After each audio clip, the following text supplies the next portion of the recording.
നിയമാവർത്തനം അധ്യായം 12. ആരാധനാസ്ഥലം. നിങ്ങളുടെ പിതാക്കന്മാരുടെ ദൈവമായ കർത്താവ് നിങ്ങൾക്ക് അവകാശമായി നൽകുന്ന ദേശത്ത് ജീവിതകാലമത്രയും അനുവർത്തിക്കേണ്ട ചട്ടങ്ങളും നിയമങ്ങളും ഇവയാണ്. നിങ്ങൾ കീഴടക്കുന്ന ജനതകൾ ഉയർന്ന മലകളിലും കുന്നുകളിലും മരച്ചുവട്ടിലും തങ്ങളുടെ ദൈവന്മാരെ ആരാധിച്ചിരുന്ന എല്ലാ സ്ഥലങ്ങളും നിശേഷം നശിപ്പിക്കണം. അവരുടെ ബലിപീഠങ്ങൾ തട്ടിമറിക്കണം, സ്തംഭങ്ങൾ തകർത്ത് പൊടിയാക്കണം, ദേവതയുടെ ചിഹ്നങ്ങൾ ദഹിപ്പിക്കണം. അവരുടെ ദൈവന്മാരുടെ കൊത്തുവിഗ്രഹങ്ങൾ വെട്ടിമുറിച്ച് ആ സ്ഥലങ്ങളിൽ നിന്ന് അവരുടെ നാമം നിർമ്മാർജ്ജനം ചെയ്യണം. നിങ്ങളുടെ ദൈവമായ കർത്താവിനെ ആരാധിക്കുന്നതിൽ നിങ്ങൾ അവരെ അനുകരിക്കരുത്. നിങ്ങളുടെ ദൈവമായ കർത്താവ് തൻ്റെ നാമം സ്ഥാപിക്കാനും തനിക്ക് വസിക്കാനുമായി നിങ്ങളുടെ സകല ഗോത്രങ്ങളിലും നിന്ന് തിരഞ്ഞെടുക്കുന്ന സ്ഥലമേതെന്ന് അന്വേഷിച്ച് നിങ്ങൾ അവിടേക്ക് പോകണം.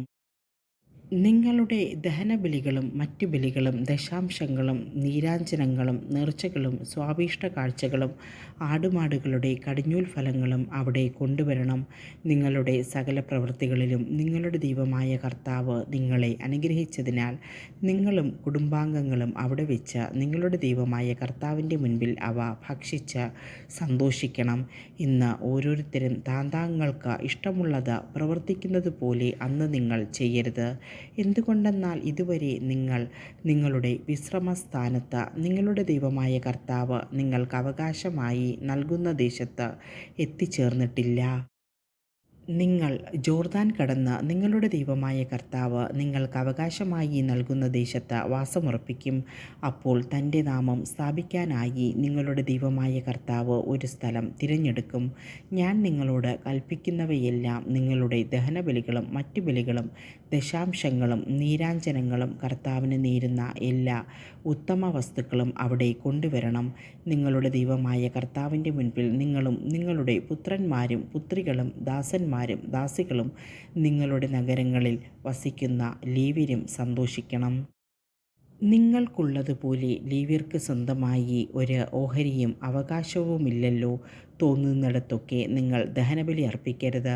നിങ്ങളുടെ ഗോത്രങ്ങളിലൊന്നിൽ നിന്ന് കർത്താവ് തിരഞ്ഞെടുക്കുന്ന സ്ഥലത്ത് നിങ്ങൾ ദഹനബലി അർപ്പിക്കുകയും ഞാൻ ആജ്ഞാപിക്കുന്നതെല്ലാം അനുഷ്ഠിക്കുകയും ചെയ്യുവിൻ.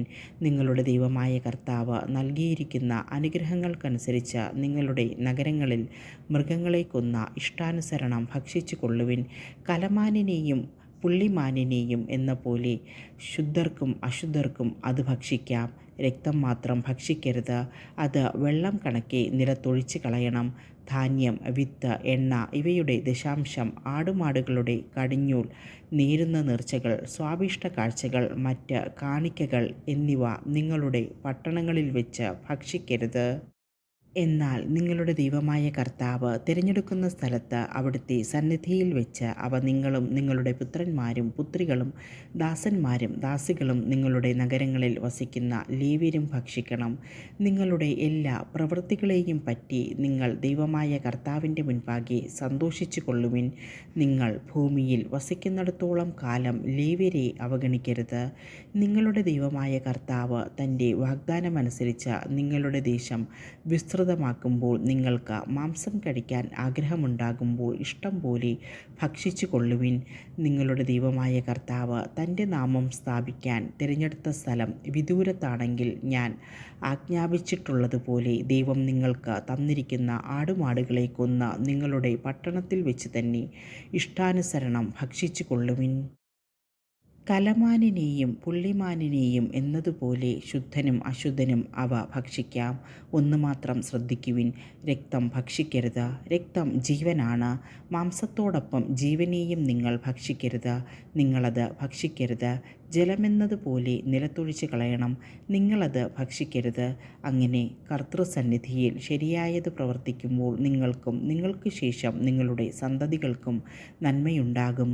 ദൈവത്തിന് സമർപ്പിച്ച വിശുദ്ധമാക്കിയ വസ്തുക്കളും നേർച്ചകളും മാത്രം അവിടുന്ന് തിരഞ്ഞെടുക്കുന്ന സ്ഥലത്തേക്ക് നിങ്ങൾ കൊണ്ടുപോകണം. അവിടെ നിങ്ങളുടെ ദൈവമായ കർത്താവിൻ്റെ ബലിപീഠത്തിൽ നിങ്ങളുടെ ദഹനബലികൾ, മാംസവും രക്തവും സമർപ്പിക്കണം. നിങ്ങളുടെ ബലിയുടെ രക്തം ദൈവമായ കർത്താവിൻ്റെ ബലിപീഠത്തിന്മേൽ തളിക്കണം. എന്നാൽ മാംസം നിങ്ങൾക്ക് ഭക്ഷിക്കാം. ഞാൻ നിങ്ങളോട് കൽപ്പിക്കുന്ന ഈ കാര്യങ്ങളെല്ലാം ശ്രദ്ധാപൂർവം ശ്രവിക്കുവിൻ. നിങ്ങൾ ദൈവമായ കർത്താവിൻ്റെ മുൻപിൽ നന്മയും ശരിയും മാത്രം പ്രവർത്തിക്കുമെങ്കിൽ നിങ്ങൾക്ക് ശേഷം നിങ്ങളുടെ സന്തതികൾക്കും എന്നേക്കും നന്മയുണ്ടാകും. ജനതകളെ അനുകരിക്കരുത്. നിങ്ങൾ കീഴടക്കാൻ പോകുന്ന ദേശത്തുള്ള ജനതകളെ ദൈവമായ കർത്താവ് നിങ്ങളുടെ മുൻപിൽ വെച്ച് നശിപ്പിക്കും. നിങ്ങൾ അവരുടെ ഭൂമി കൈവശമാക്കി അവിടെ വസിക്കുകയും ചെയ്യും. അവർ നശിച്ചു കഴിയുമ്പോൾ അവരെ അനുകരിച്ച് വഞ്ചിതരാകാതിരിക്കാൻ പ്രത്യേകം ശ്രദ്ധിക്കണം. ഈ ജനം ചെയ്തതുപോലെ നിങ്ങളും ചെയ്യേണ്ടതിന് അവർ എപ്രകാരം തങ്ങളുടെ ദേവന്മാരെ സേവിച്ചു എന്ന് നിങ്ങൾ അന്വേഷിക്കരുത്. നിങ്ങളുടെ ദൈവമായ കർത്താവിനെ ആരാധിക്കുന്നതിൽ നിങ്ങൾ അവരെ അനുകരിക്കരുത്. കർത്താവ് വെറുക്കുന്ന സകല മ്ലേച്ഛതകളും അവർ തങ്ങളുടെ ദേവന്മാർക്ക് വേണ്ടി ചെയ്തു. ദേവന്മാർക്ക് വേണ്ടി അവർ തങ്ങളുടെ പുത്രന്മാരെയും പുത്രികളെയും പോലും തീയിൽ ദഹിപ്പിച്ചു. ഞാൻ നിങ്ങളോട് കൽപ്പിക്കുന്ന കാര്യങ്ങളിലെല്ലാം നിങ്ങൾ ശ്രദ്ധാലുക്കളായിരിക്കണം. ഒന്നും കൂട്ടുകയോ കുറയ്ക്കുകയോ ചെയ്യരുത്.